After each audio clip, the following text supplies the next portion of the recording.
3 events, 12 days, one tiny island nation in the South Pacific, an earthquake, then a volcano, then the most powerful cyclone of the season. And here's the part that nobody is saying out loud. This exact sequence, tectonic, magmatic, atmospheric, happened in the same order, in the same region, faster than any emergency system was built to handle. Now zoom out. At the exact same moment, volcanoes across the Philippines were exploding. Global eruption counts were climbing toward numbers we have not seen in the modern monitoring era. And scientists were quietly, carefully, debating a question that makes the whole thing stranger. Can an earthquake actually trigger a volcanic eruption? Stay with me until the end, because the answer will change how you look at the ground beneath your feet. Subscribe and follow along. Because the 12-day Vanuatu cascade has not resolved, the volcanoes are still active, the stress is still propagating through rock we cannot fully see, and the data is still assembling toward an answer to the only question that matters. Was this a coincidence, or the opening act of something larger? Something happened in the South Pacific in February 2026 that nobody has fully explained yet. Not the earthquake, not the eruption, not the cyclone. Each one of those, on its own, would barely make headlines in a region that has been shaking, erupting, and spinning since long before humans were around to record it. But all three, stacked on top of each other in 12 days. That is the part that makes geologists go quiet in a specific way. Not the dramatic silence of panic, the careful silence of people who are not sure what they are looking at. On February 14th, 2026, a magnitude 6.4 earthquake struck near Port Olry on the island of Espiritu Santo, Vanuatu. Shallow crustal event, approximately 10 kilometers down, which in earthquake terms is basically right at the surface. The USGS issued a green alert, meaning low expected casualties. By regional standards, this was not catastrophic. It was not even particularly unusual.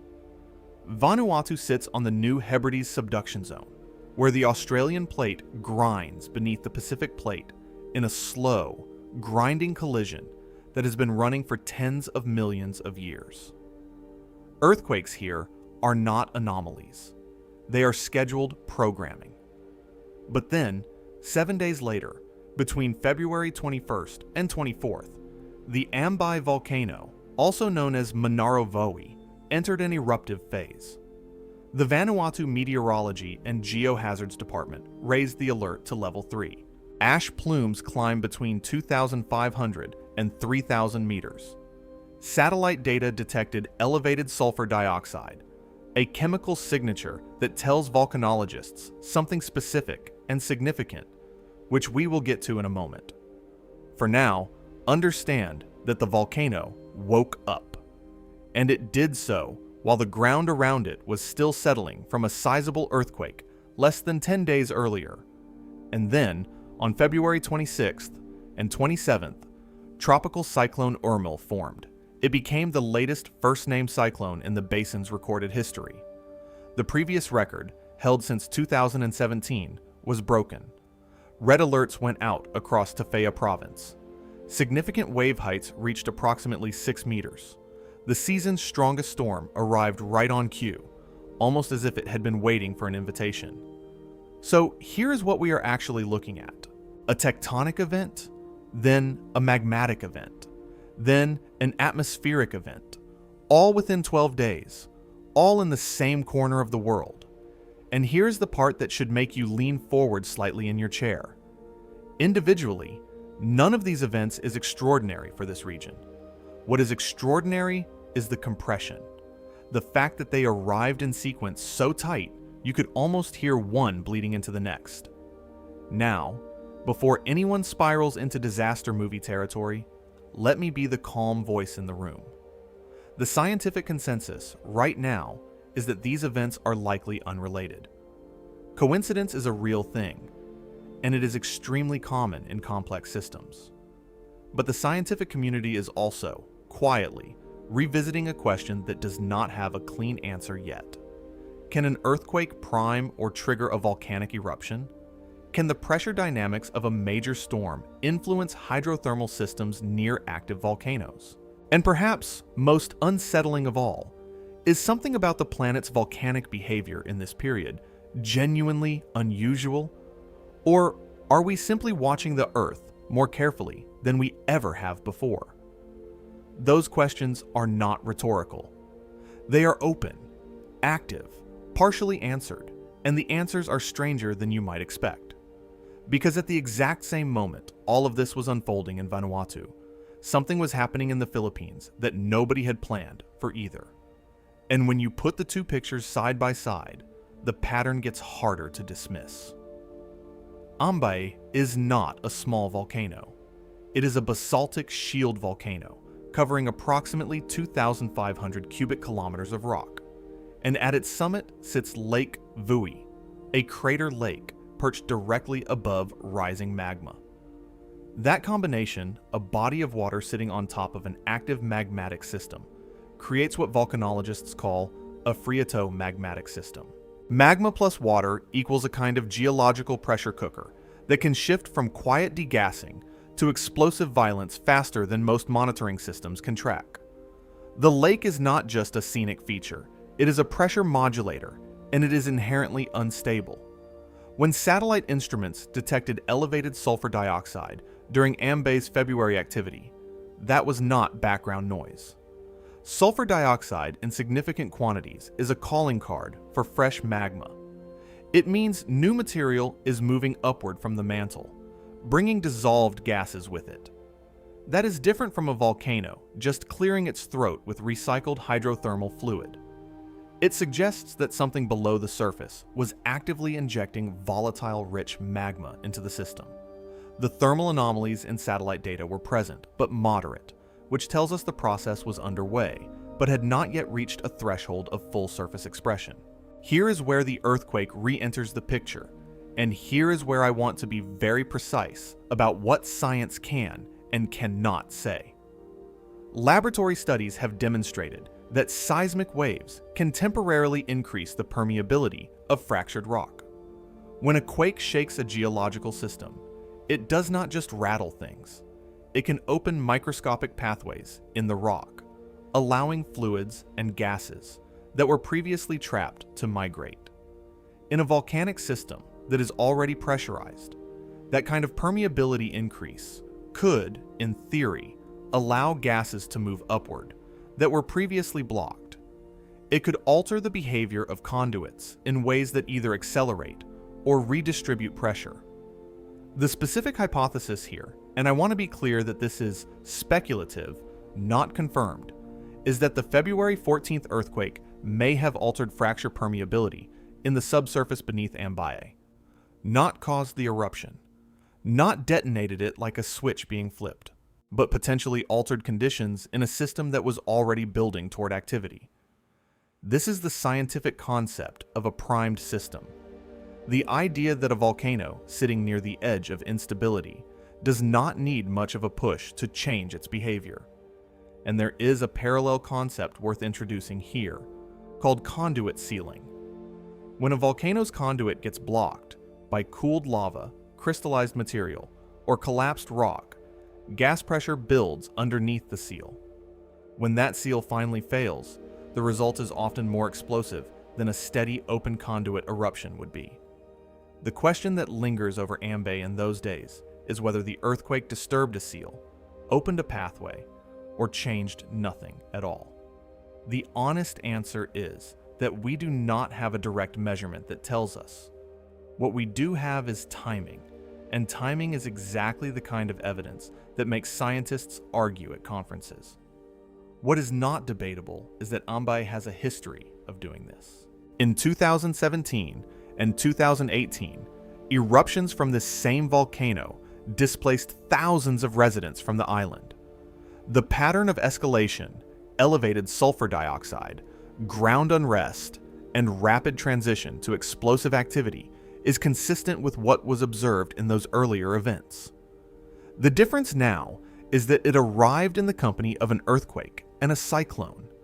And a system that might have gotten a quiet data note in a weekly bulletin instead became part of something that looks, when you step back far enough, like a cascade.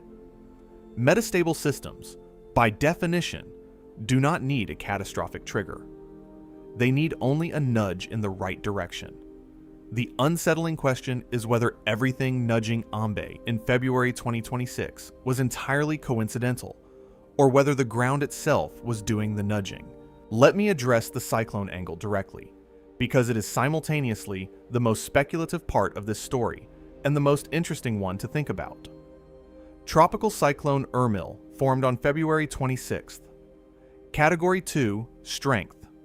Lowest central pressures in the range of 950 to 990 millibars, which represents a pressure drop of roughly 20 to 40 millibars relative to ambient atmospheric pressure. Wave heights reached approximately 6 meters in affected areas. By tropical cyclone standards, a serious storm. By geological standards, and this is important, a pressure signal so small it would barely register against the pressures inside an active magma chamber, which operate at scales thousands of times greater. The scientific consensus is clear on this point.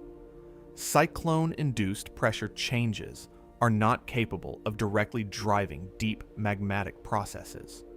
The physics do not support it at that depth. A drop of 30 millibars at the surface is simply not reaching a magma chamber several kilometers below the crust with any meaningful force. If you were hoping for a clean mechanical link between Ermil and Ambaye, the literature is going to disappoint you. But here's where it gets interesting, and why some researchers do not love this topic coming up at all. The consensus holds for deep magmatic systems. It does not hold equally well for shallow hydrothermal systems. Studies on geysers, for example, have documented changes in eruption intervals correlating with barometric pressure shifts.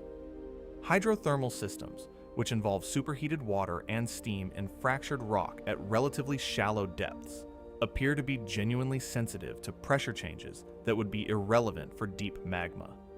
And there are documented cases of geothermal system responses following major hurricanes, where surface pressure changes influenced fluid behavior in shallow volcanic terrain. These are real observations.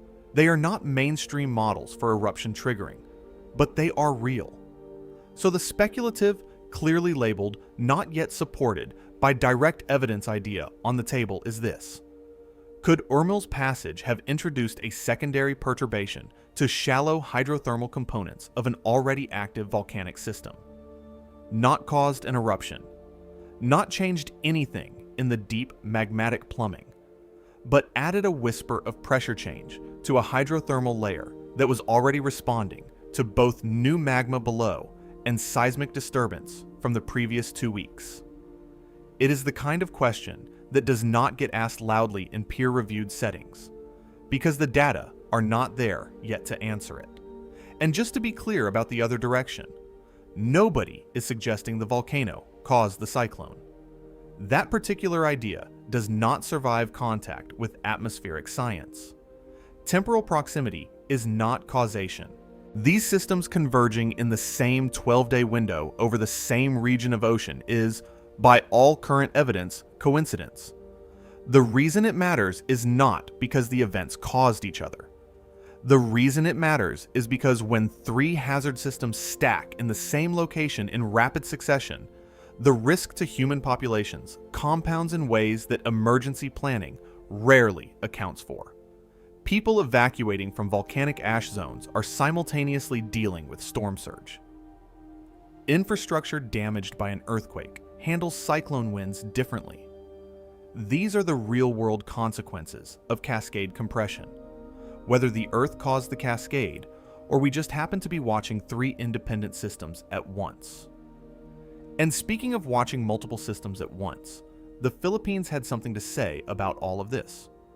Because while Vanuatu was doing all of the above, 2 volcanoes roughly 3,000 kilometers to the northwest were having their own extraordinary week.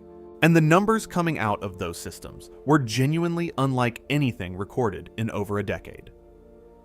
On February 26, 2026, The same day Cyclone Ormil was forming over the South Pacific, Canlaon Volcano on the island of Negros in the Philippines produced an explosive eruption. The ash plume rose 2,500 meters above the crater. Pyroclastic density currents, fast-moving avalanches of hot gas and volcanic material, traveled within 2 kilometers of the summit. Volcanic lightning flickered through the ash column.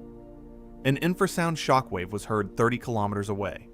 This was not a minor event, but the most interesting data from Canlaon did not come from what happened during the eruption.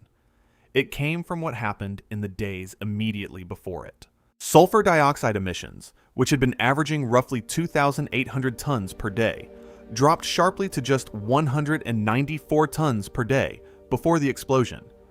And if that sounds like a reassuring decrease in volcanic activity, I need to explain why it is actually the opposite of reassuring.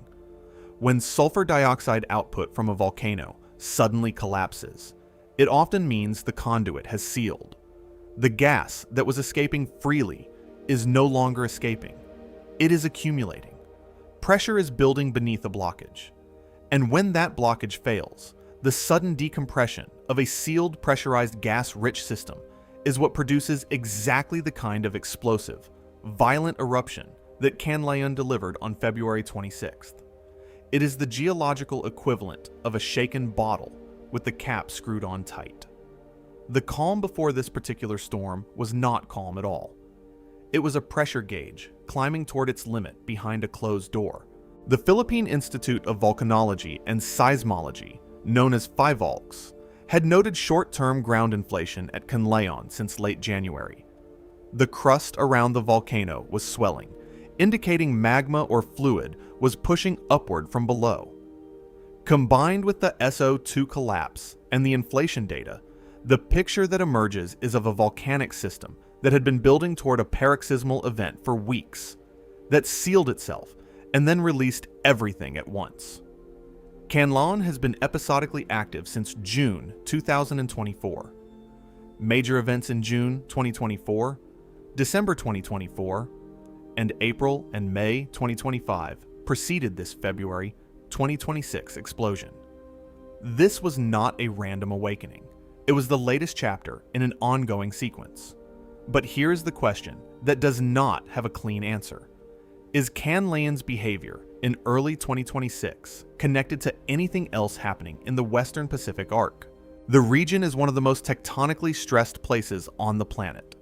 Subduction zones, active faults, and volcanic arcs overlap in a system of extraordinary complexity. When multiple volcanoes in the same arc region begin showing elevated activity in overlapping time windows, the question of whether they share any subsurface communication becomes genuinely difficult to rule out. Not proven, not even strongly suggested by current data, but difficult to rule out.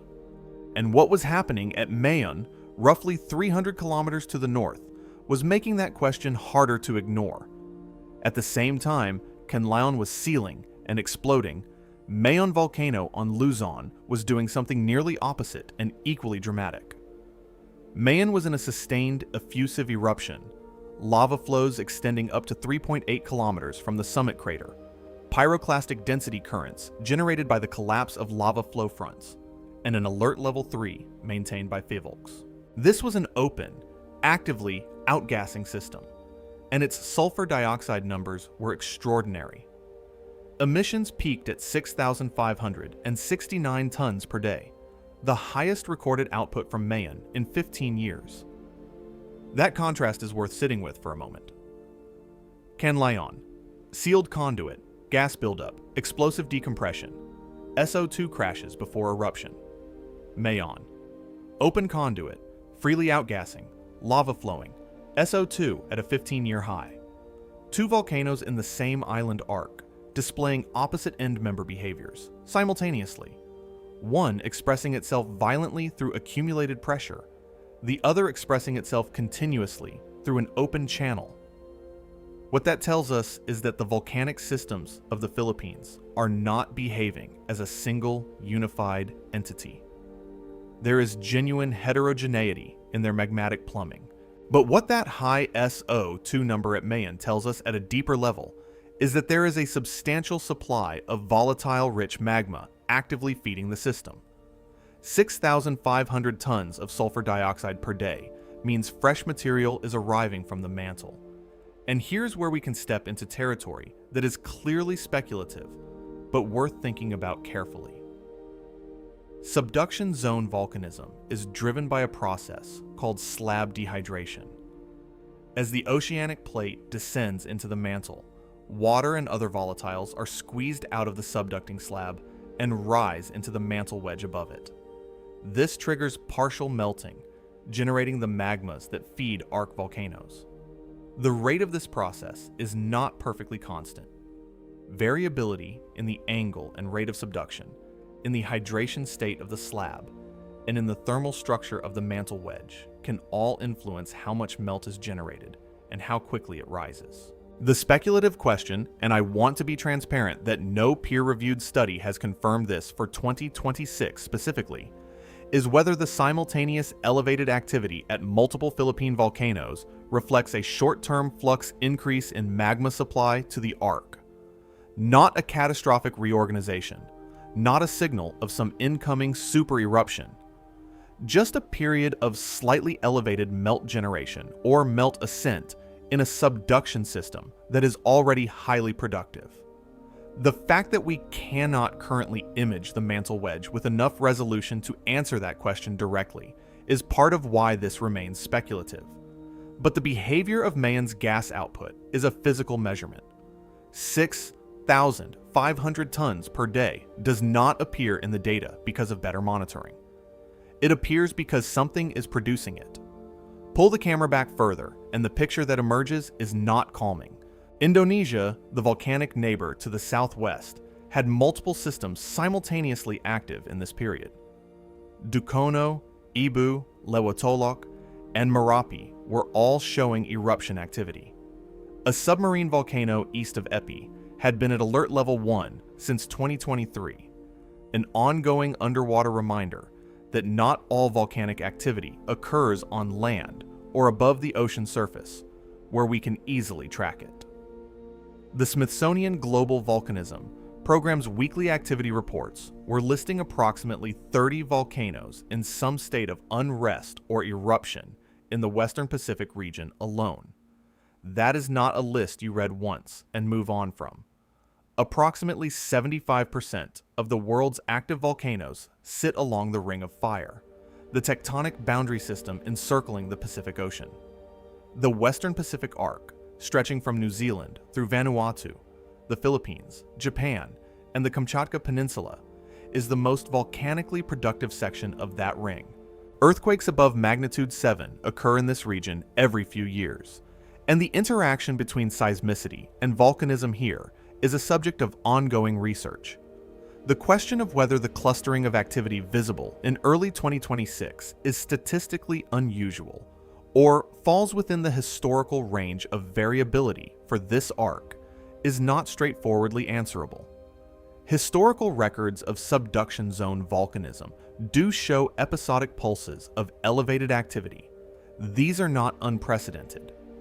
Periods of heightened unrest across multiple systems in a single arc have been documented in the geological record, and even in the instrumental record of the last century.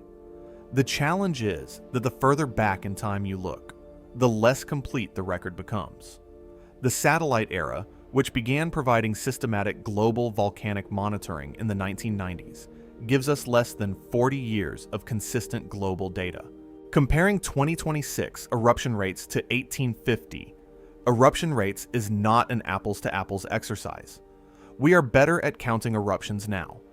Whether that improved counting is responsible for the elevated numbers we are seeing, or whether those numbers reflect something real in the Earth's behavior, is the central question we have been circling around. And it is time to address it directly, starting with what the scientific literature actually says about the most uncomfortable piece of this entire story: whether earthquakes can trigger volcanic eruptions. Charles Darwin was not known primarily as a volcanologist, but in February 1835, in Chile, he observed something that would take nearly 2 centuries to receive a rigorous scientific treatment. Following a major earthquake near Concepcion, he noted that volcanic activity in the region appeared to increase in the days and weeks that followed. He recorded it. He wondered about it. And then the question largely sat in the category of interesting observation until modern seismology and volcanology developed the tools to actually interrogate it. The modern scientific literature on earthquake-triggered volcanic eruptions is more substantial than most people realize, and more equivocal than either side of the debate would prefer. A 2021 paper by Seropian and colleagues, published in Nature Communications, examined the conditions under which seismic triggering of volcanic eruptions is plausible. Their conclusion was carefully worded. Triggering appears to be possible, but primarily in systems that are already primed, already close to the threshold of eruption, rather than in dormant systems being awakened from scratch.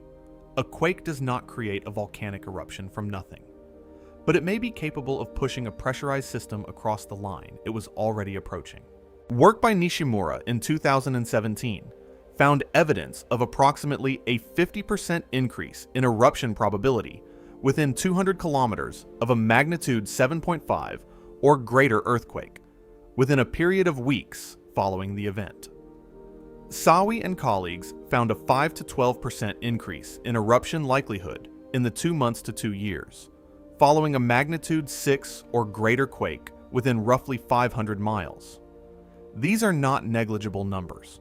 A 50% increase in eruption probability sounds alarming until you realize that for most volcanoes, the base probability is extremely low. A 50% increase on a small number is still a small number. But the direction of the effect toward increased activity, not decreased, has appeared consistently enough across multiple independent studies to be taken seriously. What the literature does not contain is a definitive, causally proven case where a specific earthquake has been shown to directly and mechanistically trigger a specific eruption, with a complete chain of evidence from stress transfer to conduit response to eruption. The correlations are real. The mechanisms are plausible. The causation has not been demonstrated at the level that would satisfy a stringent physical scientist. And that gap between correlation and causation is where this entire debate lives.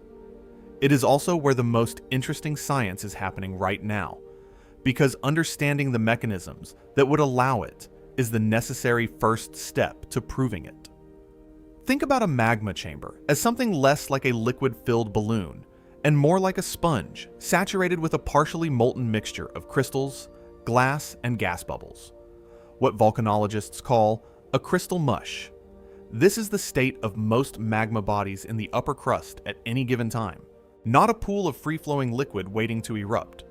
A pressurized, viscous, partially solid mass that is mechanically much more complex than the cartoon version. And it turns out that mechanical complexity is exactly what makes it potentially sensitive to seismic disturbance. When seismic waves from a distant earthquake travel through a crystal mush, one proposed mechanism is that they can cause a process, sometimes compared to liquefaction. The shaking can temporarily reduce the effective viscosity of the mush, making it behave more fluidly, allowing gas bubbles dissolved in the melt to nucleate and grow more easily. Bubble formation in magma is a critical step in many eruptions. More bubbles mean more internal pressure, faster ascent, and potentially more explosive behavior if the bubbles are unable to escape gradually. A seismic wave that accelerates bubble nucleation in an already pressurized system is essentially adding fuel to a fire that was already burning. A second mechanism involves static stress changes. When one section of crust moves during an earthquake, it changes the stress state of surrounding rocks in predictable ways. These static stress changes can open or close fractures in volcanic edifices. Open fractures allow volatiles to migrate. They reduce the effective confining pressure on magma, which lowers the threshold for degassing and eruption. They can destabilize overlying crater lakes by altering the geometry of hydrothermal pathways. And when a volcano sits in a region where fracture permeability has been increased by a nearby quake, gas that was trapped below a seal may find a new route upward, not through the main conduit, but through newly opened secondary pathways that change the pressure distribution in the entire system. The destabilization of crater lakes deserves specific mention in the context of Ambai, where Lake Vui sits directly above the active magmatic system. A crater lake acts as a physical cap on volatile release. If seismic shaking altered the permeability of the structures supporting that lake, or changed the geometry of the hydrothermal pathways connecting the lake to the magmatic system below, the consequences for the volcanic system's pressure balance could be significant. Not certain, not proven in this specific case, but mechanistically plausible in a way that the science of 20 years ago could not have articulated with this level of precision. What is clear from all of this is that most volcanoes do not erupt after earthquakes. The mechanisms exist, the sensitivity is real, but the thresholds required to convert a seismic disturbance into an eruptive response are high. The volcanoes that respond are the ones already sitting at the edge. The question that should keep volcanologists alert in early 2026 is, how many systems in the Western Pacific were already sitting at that edge? And what we cannot observe directly, the state of pressurization inside specific volcanic systems at the moment of a triggering earthquake, is exactly the piece of information that would answer the question. Which brings us to the most honest part of this entire discussion. There is no direct imaging technology that allows us to look inside a magma chamber and read its pressure like a dial on a gauge. Seismic tomography, using earthquake waves to create three-dimensional images of subsurface structures, can reveal the approximate locations of partial melt zones and large magma bodies with resolution on the order of kilometers. It cannot tell us whether the gas content of a specific magma batch increased by 20% in the week before an eruption. Satellite SO2 monitoring, ground deformation measurements via synthetic aperture radar, seismometer networks. These are all proxies. They are measurements of effects that we interpret to infer causes. The causes themselves remain partially invisible. This means that every study linking earthquakes to eruptions is working with incomplete information. Time lags complicate attribution further. A volcano that erupts 18 months after a major nearby earthquake could be a delayed response to that earthquake, or it could be completely unrelated activity that would have happened regardless.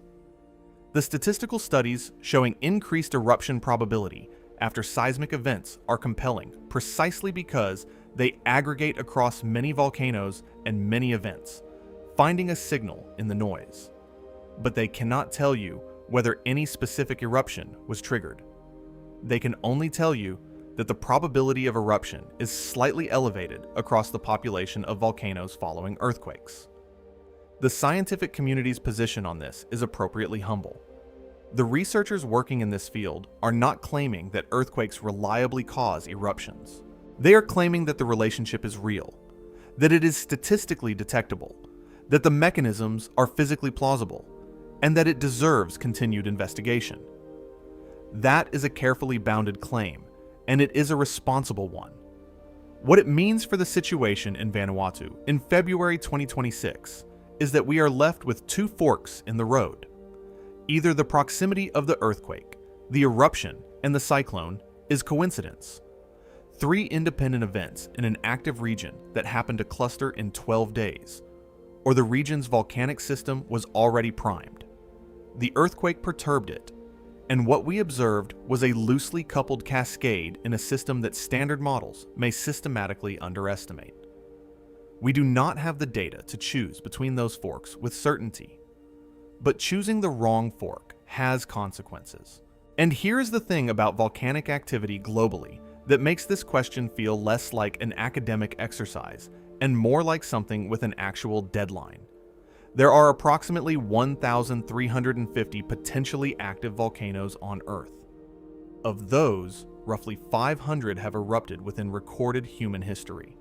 In 2024, there were 74 eruptions across 65 individual volcanoes, a number that, depending on how you contextualize it, either sounds alarming or entirely normal.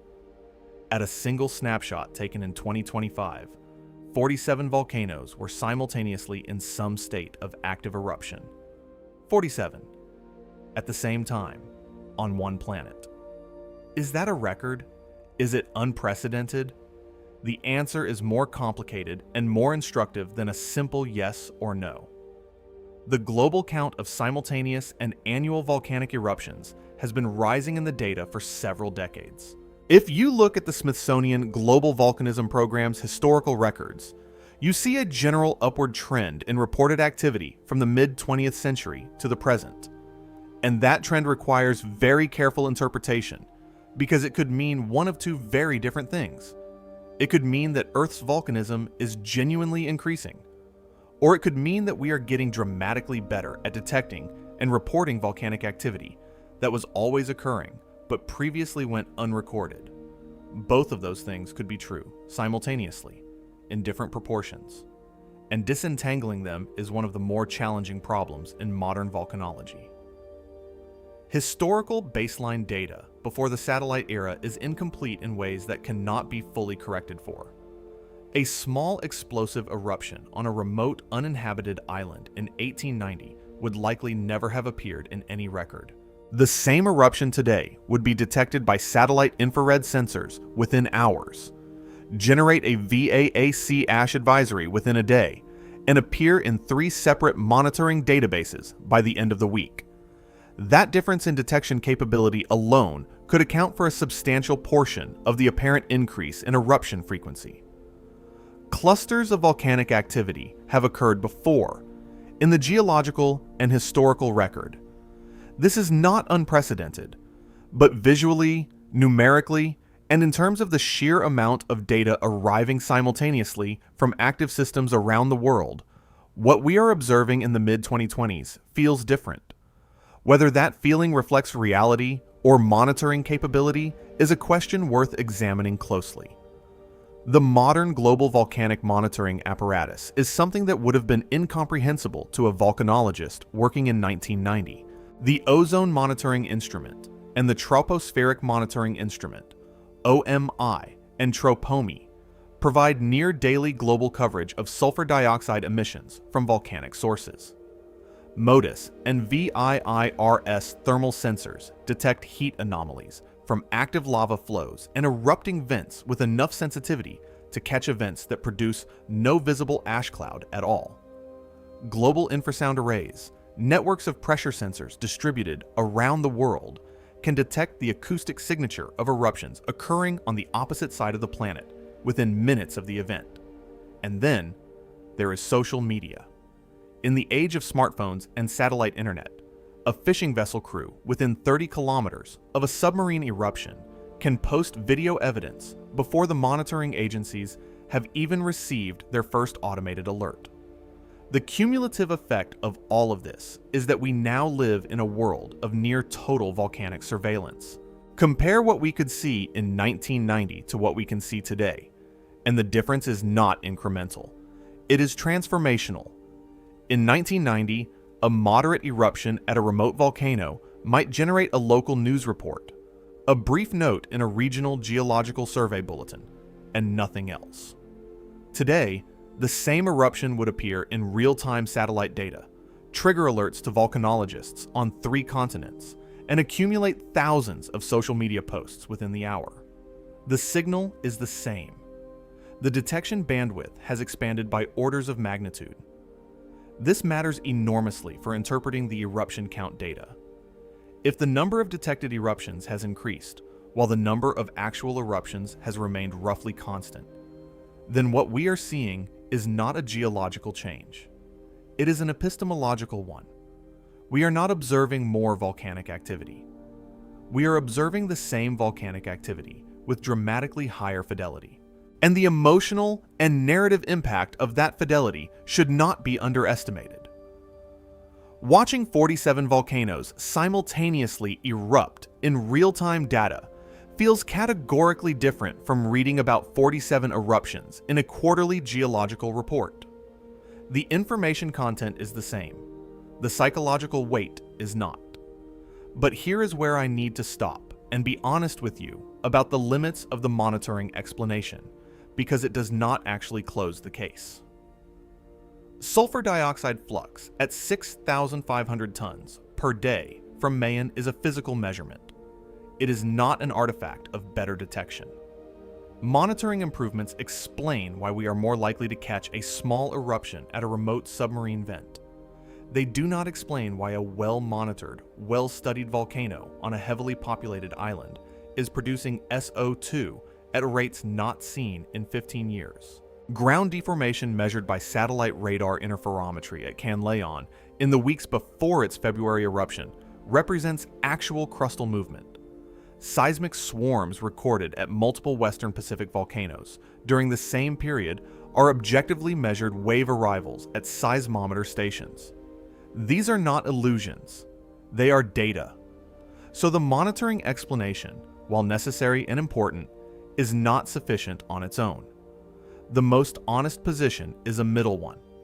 Monitoring improvements explain a meaningful fraction of the apparent increase in global eruption counts, particularly for smaller events and remote locations. But they do not explain all of it. There appears to be, alongside the monitoring signal, some genuine increase in the detection of major geochemical and physical signals from well-monitored volcanoes. Whether that genuine increase reflects natural variability, the kind of episodic pulse in arc volcanism that has always occurred and simply happened to occur now, or something slightly more systematic, is the question the data cannot yet fully resolve. What it points toward is a middle ground that is actually more interesting than either extreme. Not a world in which nothing is changing, and we are just noticing old things more clearly.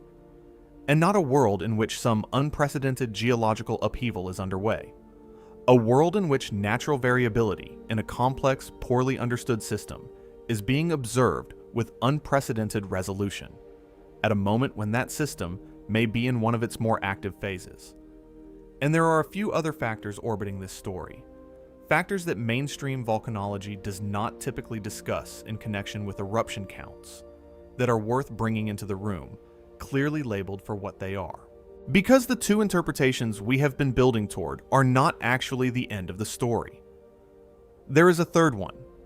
The Earth is not a static engine running at constant output.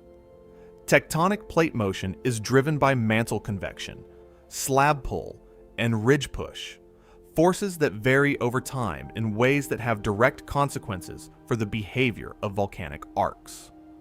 One mechanism that could produce episodic clustering of arc volcanism is variability in slab rollback.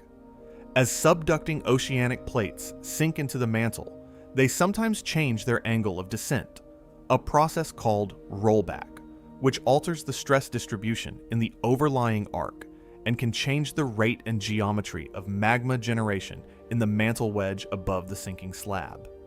These changes are slow by human timescales, but they are not geological eye blinks either. They can produce periods of elevated arc activity lasting years to decades, followed by relatively quieter intervals.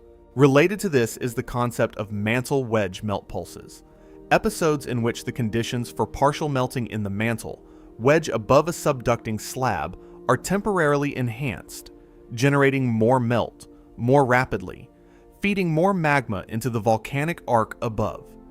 These pulses are documented in the geological record of arc systems around the world, including in the Western Pacific.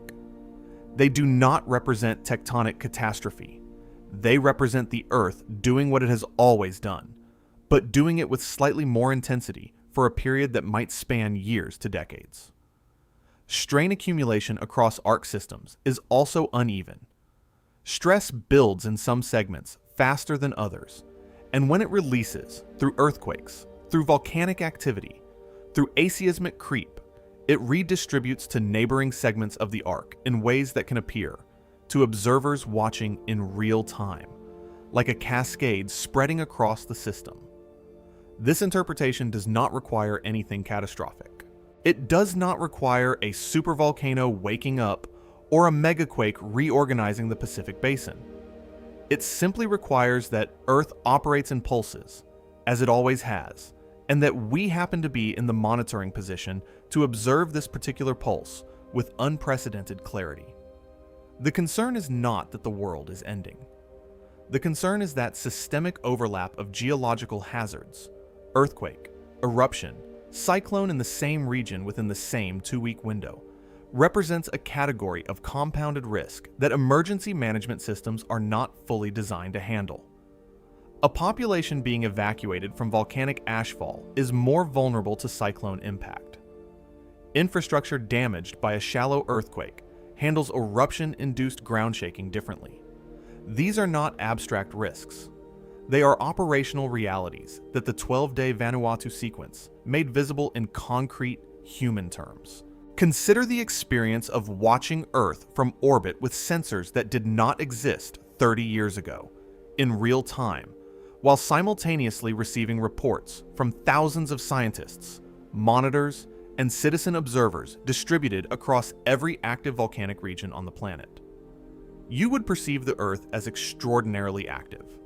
Not because it is necessarily more active than it was in 1975, but because you are seeing it with a clarity that has no historical precedent. This is the information amplification interpretation, and it is not a dismissal. It is a serious epistemological point that deserves equal billing with the geological arguments. Human brains are extraordinary pattern recognition machines.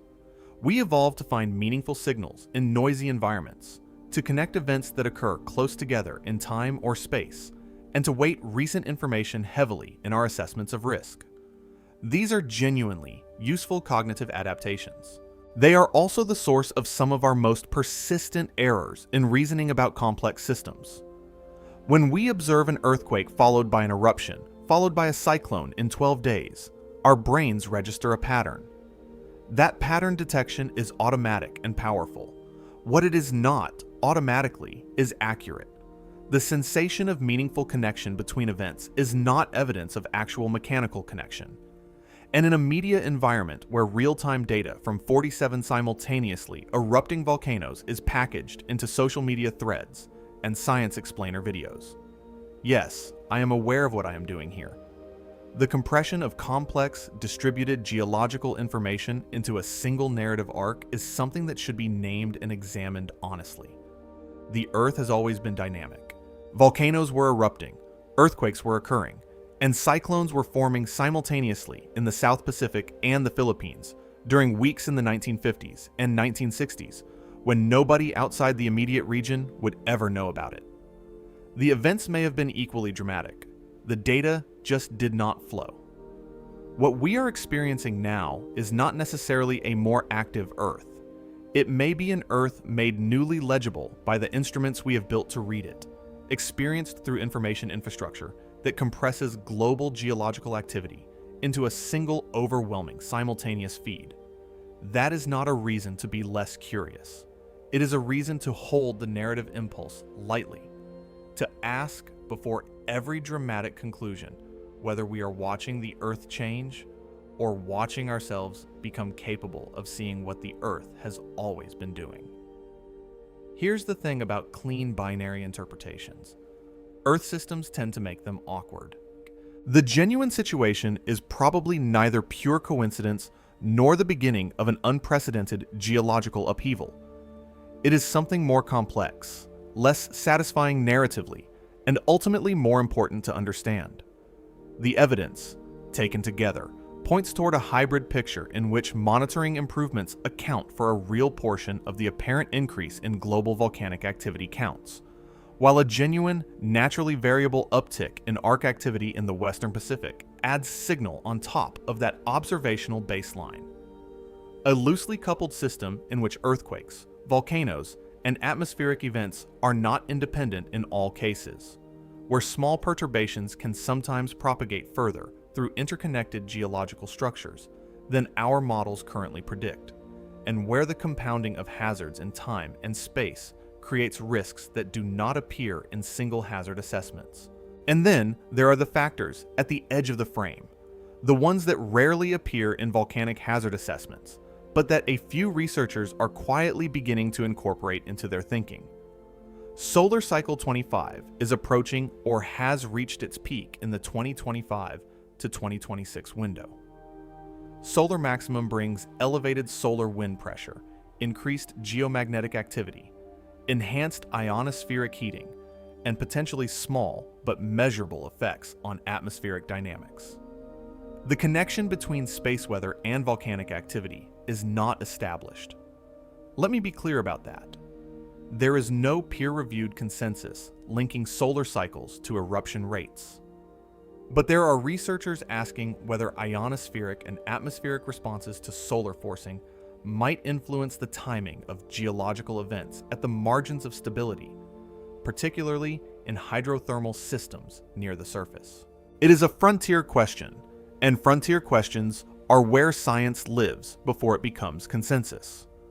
Climate oscillations are also influencing the timing and intensity of tropical cyclone formation in ways that are now well documented. A changing ocean heat content changes when and where storms form, which changes the atmospheric context in which volcanic and seismic events occur, not causing eruptions, but potentially altering the compound hazard landscape in which eruptions occur. The risk in all of this is not catastrophe. The risk is systemic, the overlap of multiple hazard systems in time and space, occurring faster and in greater density than our emergency management frameworks were built to handle. The 12-day cascade in Vanuatu was not a disaster in the geological sense, but it was a demonstration of what compound hazard looks like in practice. In a region with limited infrastructure, limited evacuation capacity, and limited ability to respond simultaneously to an earthquake, an eruption, and a cyclone arriving in rapid succession. We started with a date, February 14th, 2026. A magnitude 6.4 earthquake in the South Pacific, barely worth a headline by regional standards. Then 7 days later, a volcano with a crater lake above active magma enters an eruptive phase. Then 5 days after that, the strongest cyclone of the season forms, a record late formation, by the way, in a basin that had already been behaving unusually. At the same time, on the other side of the western Pacific Arc, Cyclone produces an explosive eruption following a sulfur dioxide collapse that read like a pressure gauge, maxing out behind a sealed door. Mayan outputs more SO2 than it has in 15 years. Dozens of other volcanoes across Indonesia and the broader Pacific Arc show elevated activity, and the global count of simultaneously active volcanoes sits at a level that depends entirely on how carefully you are paying attention to whether it means something. Two interpretations. One says the Earth is in a stress redistribution phase, that arc volcanism operates in pulses, that the Western Pacific is in an elevated cycle, and that what we are seeing is real, within historical bounds, but worth watching. The other says information amplification has made the Earth's continuous, ancient dynamism newly visible and emotionally overwhelming to a species that now watches the planet's geology unfold in real time from its phones. The honest answer is that both are partially right, in proportions we cannot yet measure precisely. And the thing nobody is quite ready to talk about is what happens when even the mild version of the first interpretation, a genuine but modest elevation in arc activity, collides with the compound hazard realities of human populations, distributed across exactly the zones where this activity concentrates. The difference between vigilance and complacency in that scenario is not a question of whether the Earth is doing something unprecedented. It is a question of whether we have built systems resilient enough to handle what the Earth has always been capable of doing, observed now at a resolution that removes every excuse for being caught by surprise. February 14th was an ordinary earthquake in an active region. It might have been nothing. It might have been the first domino in a 12-day sequence that no single model predicted, and no single agency was prepared to manage all at once. And the question worth sitting with, as you watch the next SO2 spike on a satellite monitoring map, or the next seismic swarm appear beneath a volcano that was quiet last week is not whether the Earth is waking up. The Earth has never been asleep. The question is whether we have been paying attention long enough to know the difference between a system at rest and a system at the edge.